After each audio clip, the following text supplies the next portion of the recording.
जय श्री कृष्ण संग। आप सभी का मेरे चैनल पर स्वागत है। आइए सुनते हैं संतोषी माता की व्रत कथा। एक बुढ़िया थी, उसके 7 बेटे थे। 6 कमाने वाले थे, एक निकम्मा था। बुढ़िया माँ 6 बेटों की रसोई बनाती, भोजन कराती और कुछ जूठन बच जाती वह 7वें को दे देती थी। परंतु वह बड़ा भोला भाला था, मन में कुछ विचार नहीं करता था। एक दिन वह बहू से बोला, देखो मेरी माँ को मुझ पर कितना प्रेम है। वह बोली, क्यों नहीं, सबका झूठा बचा हुआ जो तुमको खिलाती है। वह बोला, ऐसा नहीं हो सकता है, मैं जब तक आंखों से न देख लूं मान नहीं सकता। बहू ने हंसकर कहा, देख लोगे तब तो मानोगे। कुछ दिन बाद त्योहार आया। घर में 7 प्रकार के भोजन और चूरमे के लड्डू बने। वह जांचने को सिर दुखने का बहाना कर पतला वस्त्र सिर पर ढक रसोई घर में सो गया। वह कपड़े में से सब देखता रहा। 6 भाई भोजन करने आए। उसने देखा, माँ ने उनके लिए सुंदर आसन बिछा, नाना प्रकार की रसोई परोसी और आग्रह करके उन्हें जिमाया। वह देखता रहा। 6 भोजन कर उठे, तब माँ ने उनकी झूठी थालियों में से लड्डू के टुकड़े उठाकर एक लड्डू बनाया। जूठन साफ कर बुढ़िया माँ ने उसे पुकारा, बेटा 6 भाई भोजन कर गए, अब तू ही बाकी है, उठ तू कब खाएगा। वह कहने लगा, माँ मुझे भोजन नहीं करना, मैं अब परदेश जा रहा हूँ। माँ ने कहा, कल जाता हो तो आज चला जा। वह बोला, हाँ आज ही जा रहा हूँ। यह कहकर वह घर से निकल गया। चलते समय स्त्री की याद आ गई। वह गौशाला में कंडे थाप रही थी। वहां जाकर बोला, हम जावे परदेश आवे कुछ काल, तुम रहिए संतोष से धर्म अपनो पाल। वह बोली, जाओ पिया आनंद से, हमारो सोच हटाए, राम भरोसे हम रहे, ईश्वर तुम्हें सहाय। दो निशानी आपनी देख ध्रुव में धीर, सुधी मती हमारी बिसारियो, रखियो मन में गंभीर। वह बोला, मेरे पास तो कुछ नहीं, यह अंगूठी है सो ले, अपनी कुछ निशानी मुझे दे। वह बोली, मेरे पास क्या है, यह गोबर भरा हाथ है। यह कहकर उसकी पीठ पर गोबर के हाथ की थाप मार दी। वह चल दिया। चलते चलते वह दूर देश में पहुंचा। वहां एक साहूकार की दुकान थी। वहां जाकर कहने लगा, भाई मुझे नौकरी पर रख लो। साहूकार को जरूरत थी, बोला रह जा। लड़के ने पूछा, वेतन क्या दोगे। साहूकार ने कहा, काम देखकर दाम मिलेगा। साहूकार की नौकरी मिली। कुछ दिनों में दुकान का सारा लेन देन, हिसाब किताब, ग्राहकों को माल बेचना, सारा काम उसने सीख लिया और सभी काम वही करने लगा। साहूकार के 7-8 नौकर थे, वे सब चक्कर खाने लगे। यह तो बहुत होशियार बन गया। सेठ ने भी काम देखा और 3 महीने में ही उसे आधे मुनाफे का हिस्सेदार बना दिया। वह कुछ वर्ष में ही नामी सेठ बन गया और मालिक सारा कारोबार उस पर छोड़कर चला गया। अब बहू पर क्या बीती सो सुनो। सास ससुर उसे दुख देने लगे। सारी गृहस्थी का काम करा के उसे लकड़ी लेने जंगल में भेजते। इस बीच घर के आटे से जो भूसी निकलती, उसकी रोटी बनाकर रख दी जाती और फूटे नारियल की नारेली में पानी। इस तरह दिन बीतते रहे। एक दिन वह लकड़ी लेने जा रही थी। रास्ते में बहुत सी स्त्रियां संतोषी माता का व्रत करती दिखाई दी। वह वहां खड़ी होकर कथा सुनने लगी और पूछा, बहनों तुम किस देवता का व्रत करती हो और उसको करने से क्या फल मिलता है। इस व्रत को करने की क्या विधि है। यदि तुम अपने इस व्रत का विधान मुझे समझा कर कहोगी तो मैं तुम्हारा बड़ा एहसान मानूंगी।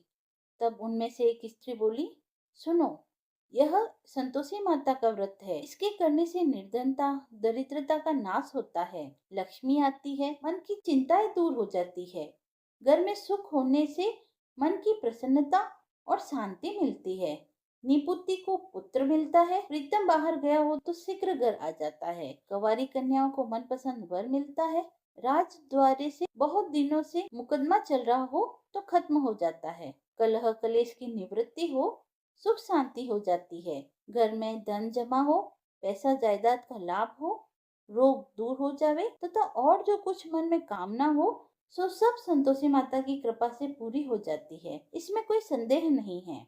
वह पूछने लगी, यह व्रत कैसे किया जाता है, यह भी बताओ, तुम्हारी बड़ी कृपा होगी। वह कहने लगी, 1.25 आने का गुड़ चना लेना, इच्छा हो तो 5.25 आने का ले लेना, सहूलियत के अनुसार ले लेना, बिना परेशानी, और श्रद्धा व प्रेम से जितना भी बन पावे सवाया लेना। प्रत्येक शुक्रवार को निराहार रहकर कथा सुनना। इसके बीच क्रम टूटे नहीं, लगातार नियम पालन करना। सुनने वाला कोई न मिले तो घी का दीपक जला उसके आगे या जल के पात्र को सामने रखकर कथा कहना, परंतु नियम न टूटने देना। जब कार्य सिद्ध न हो तो नियम का पालन करना, और कार्य सिद्ध हो जाने पर व्रत का उद्यापन करना। 3 मास में माता फल पूरा करती है। यदि किसी के ग्रह खोटे भी हो तो भी माता वर्ष भर में कार्य सिद्ध करती है।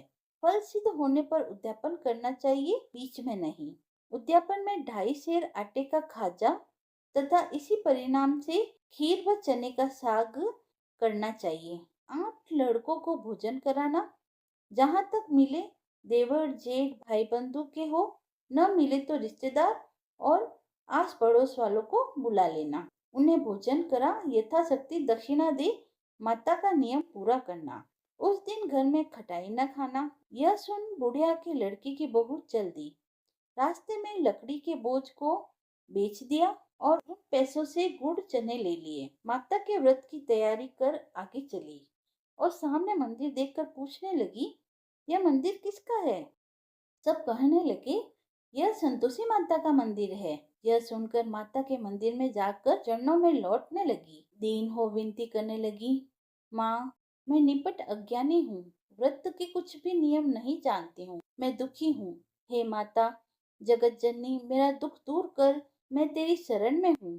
माता को दया आई।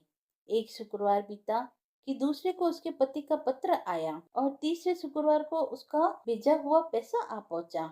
यह देख जेठ जेठानी मुंह सिकोड़ने लगी। इतने दिनों में इतना पैसा आ गया, इसमें क्या बड़ाई। लड़के ताने देने लगे। काकी के पास पत्र आने लगे, रुपए आने लगे।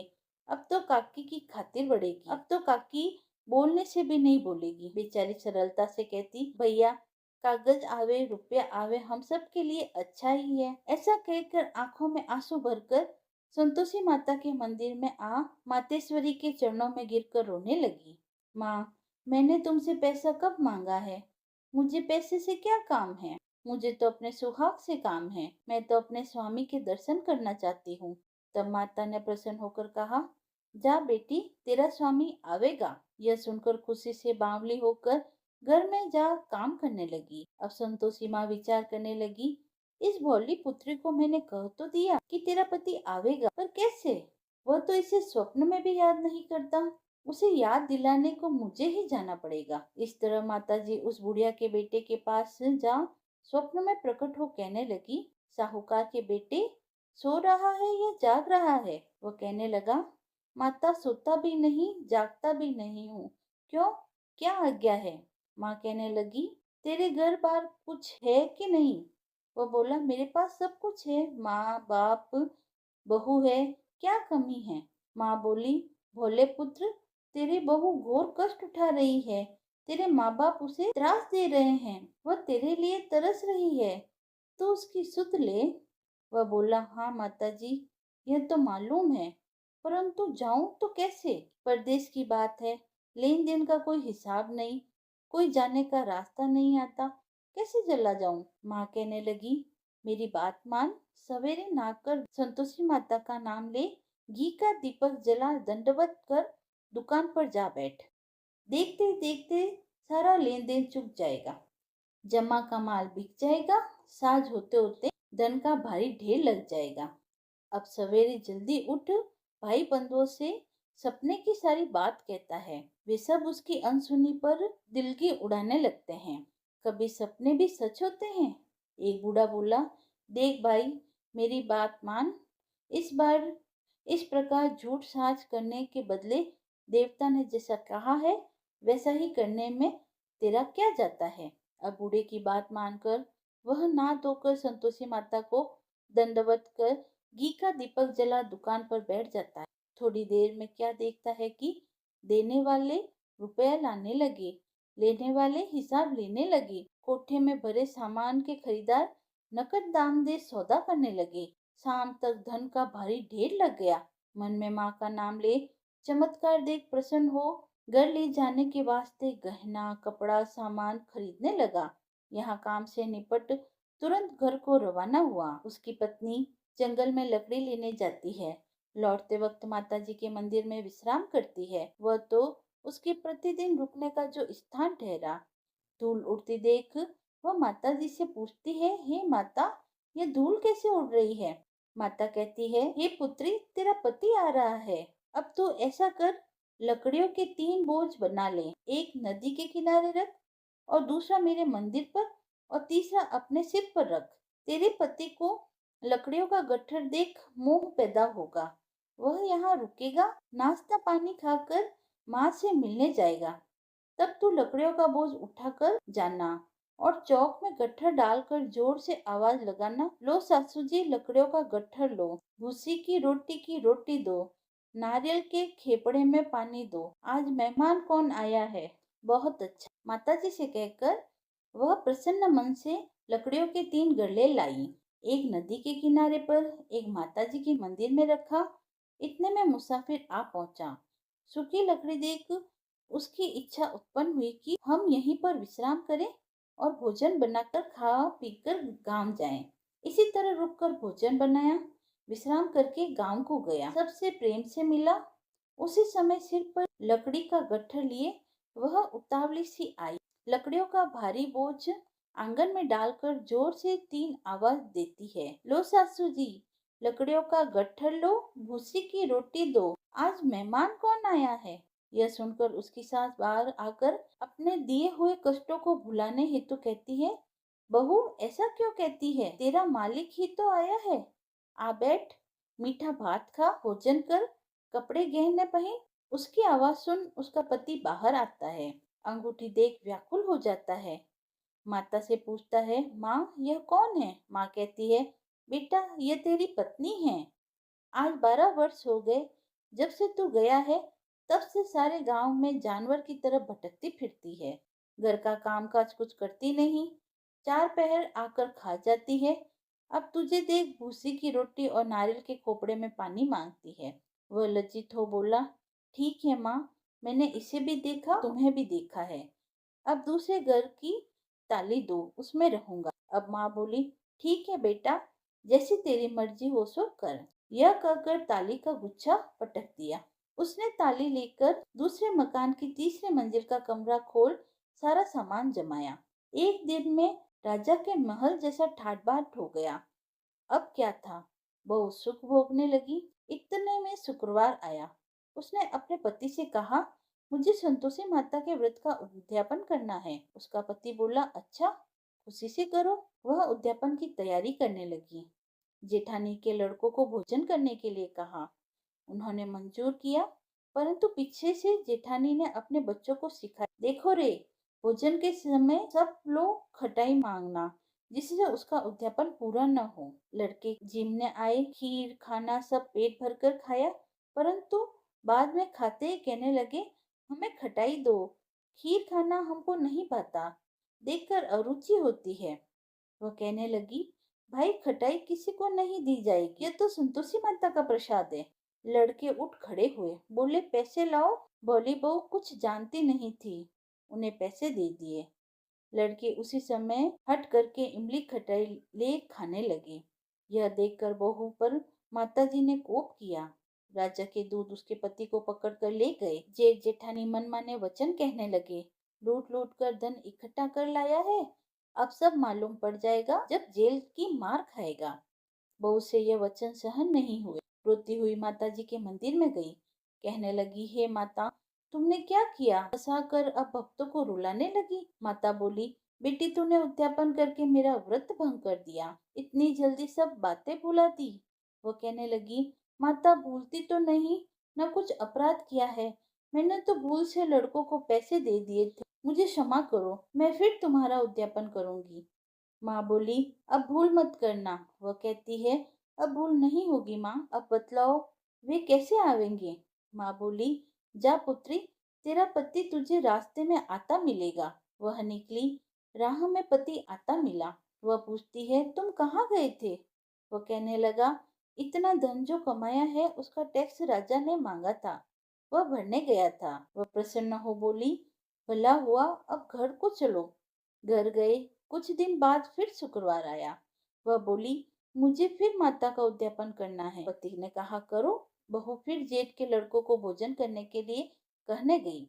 जेठानी ने एक दो बातें सुनाई और सब लड़कों को सिखाने लगी, तुम सब लोग पहले ही खटाई मांगना। लड़के भोजन से पहले कहने लगे, हमें खीर नहीं खानी, हमारा जी बिगड़ता है, कुछ खटाई खाने को दो। वह बोली, खटाई किसी को नहीं मिलेगी, आना हो तो आओ। वह ब्राह्मण के लड़के लाकर भोजन कराने लगी। यथाशक्ति दक्षिणा की जगह एक एक फल उन्हें दिया। संतोषी माता प्रसन्न हुई। माता की कृपा होते ही 9वें मास में उसके चंद्रमा के समान सुंदर पुत्र हुआ। पुत्र को पाकर प्रतिदिन माता जी के मंदिर को जाने लगी। माँ ने सोचा, यह रोज आती है, आज क्यों न इसके घर चलूं, इसका आसरा देखो तो सही। यह विचार कर माता ने भयानक रूप बनाया। गुड़ चने से सना मुख, ऊपर सूंड के समान होठ, उस पर मक्खियां भिन भिना रही थी। दहली पर पैर रखते ही उसकी सास चिल्लाई, देखो रे, कोई चुड़ैल डाकिन चली आ रही है। लड़को, इसे भगाओ, नहीं तो किसी को खा जाएगी। लड़के भगाने लगे, चिल्लाकर खिड़की बंद करने लगे। बहू रोशनदान में से देख रही थी। प्रसन्नता से पगली बन चिल्लाने लगी, आज मेरी माताजी मेरे घर आई है। वह बच्चे को दूध पीने से हटाती है। इतने में सास का क्रोध फट पड़ता है। वह बोली, किसे देखकर उतावली हो रही है, जो बच्चे को पटक दिया। इतने में माँ के प्रताप से लड़के ही लड़के नजर आने लगे। वह बोली, माँ, मैं जिसका व्रत करती हूँ, यह वही संतोषी माता है। इतना कहकर झट से सारे किवाड़ खोल दिए। सबने माता जी के चरण पकड़ लिए और विनती कर कहने लगे, हे माता, हम मूर्ख हैं, अज्ञानी हैं, तुम्हारे व्रत की विधि हम नहीं जानते। व्रत भंग कर हमने बड़ा अपराध किया है। जगमाता, आप हमारा अपराध क्षमा करो। इस प्रकार माता प्रसन्न हुई। बहू को प्रसन्न हो, जैसा फल दिया वैसा माता सबको दे। जो व्रत कथा पढ़े सुने, उनके सभी मनोरथ पूर्ण हो। बोलो संतोषी माता की जय। कथा समाप्त हुई। यदि आपको कथा पसंद आई हो तो आप मेरे चैनल को लाइक शेयर एंड सब्सक्राइब करें। धन्यवाद।